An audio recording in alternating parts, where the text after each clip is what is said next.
कुली finally कुली कुली देख के सबसे पहली चीज तो ये समझ में आ गई कि इन लोगों ने क्लैश क्यों किया था। लोग बोल रहे थे कि वॉर के साथ क्लैश करने का क्या मतलब है। वॉर तो चलो एक ठीक है, उसमें तो आपको इंडिया इंडिया बहुत बार सुनाई देगा और 15 अगस्त के टाइम पे आ रही है तो उसका सब्जेक्ट भी था जो सूट कर रहा था इंडिपेंडेंस डे को। लेकिन कुली को क्लैश करने की क्या जरूरत थी। तो सबसे पहली चीज तो कल रजनी सर के इंडस्ट्री में 50 साल पूरे हुए हैं।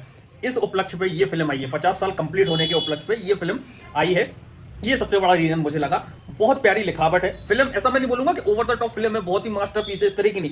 बढ़िया फिल्म है कुली, बढ़िया फिल्म है। टिपिकल साउथ सिनेमा आपको देखने को मिलेगा। लिखी गई बहुत अच्छी है और प्रेजेंटेशन बहुत कमाल का है। यहाँ पे जो हमने वॉर वाले में बात करी है कि वॉर का प्रेजेंटेशन कहीं हद तक हिला डुला लग रहा था, यहाँ पे प्रेजेंटेशन बहुत कमाल का है। स्लो स्टार्ट लेती है फिल्म, लेकिन उसके बाद जो रफ्तार पकड़ती है आपको देख के मजा आएगा। सबसे पहले तो रजनी सर की बात करना चाहूंगा।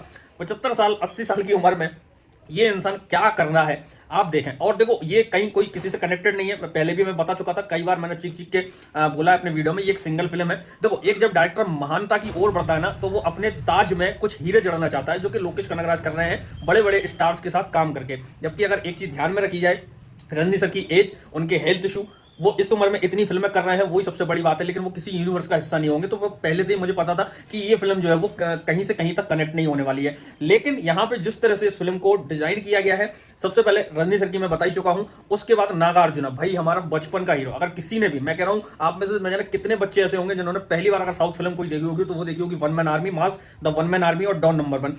नागार्जुना को देख के इतना दुख लगा। पहले तो उनकी डबिंग उनसे ही खुद कराई गई है, कहीं पे भी फील नहीं आ रहा था। और दूसरा उन्हें मतलब इतना विलन बना दिया यार। मतलब क्या ये बंदा भी डिजर्व करता है पैन इंडिया फिल्म में, ये बंदा डिजर्व करता है।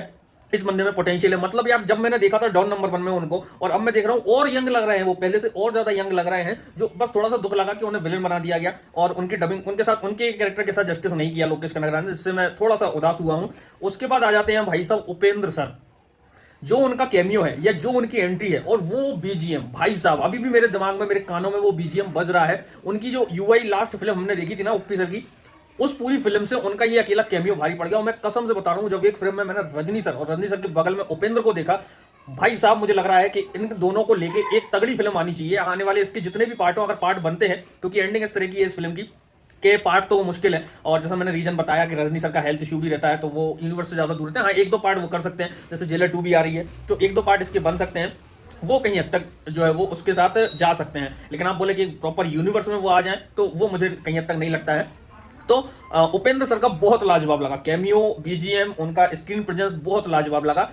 शोबिन, मंजूमल बॉयज वाले शोबिन थे भाई, सरप्राइज पैकेज, सरप्राइज पैकेज। मैं कसम से बता रहा हूं, अगर इस बंदे को फिल्में मिलती गई तो जो नाम विजय सेतुपति ने कमाया है वो नाम ये बंदा कमाएगा। क्योंकि मुझे एक शॉट मुझे याद आता है जहां पे वो अपने गले का पट्टा काटते हैं, वहां पे मुझे विजय सेतुपति की याद दिला गए वो। और जो उन्होंने मोनिका वाले गाने में एनर्जी दिखाई है भाई, उसने पूरा काफिला लूट लिया। ये कसम से मान रहा हूं, पूरा का पूरा काफिला उसने लूट लिया है। और last but not the least, सबसे भयंकर वाला चूतिया काटा है लोकेश कनगराज ने आमिर खान का। हमने टीजर में क्या देखा था, देखो पहले आमिर खान का एक सीक्रेट कैमियो होने वाला था, लेकिन फिर उन्होंने कहा कि हमें नॉर्थ में फिल्म चलानी है, तो आमिर खान का कैमियो इन्होंने रिवील किया, उनको ट्रेलर लॉन्च वगैरह में भी बुलाया। और जबकि अगर एक लिहाज से देखा जाए पूरी फिल्म में उनके रोल का कोई मतलब समझ में नहीं आया कि वो, और इस कदर चूतिया काटा है। उन्हें टीजर में सिर्फ इतना दिखाया गया था और उसमें भी उनकी मुड़ी हुई मूछें, हाथ में टैटू और फंकी से हेयर देख के लगा था कि यार बड़ा जबरदस्त रोलेक्स की तरह इनको भी प्रेजेंट किया जा सकता है। लेकिन जब वो हेलीकॉप्टर से उतरे, हाफ चड्डे में उनको देखा, मेरी हंसी निकल गई कि बहन जो पूरे बॉलीवुड तो इसका चूतिया काट ही रहा है, इसकी फिल्में तो इसका चूतिया काटी रही है, लोकेश कनगराज ने भी इसका चूतिया काटा। वो आया था मारने किन लोगों को,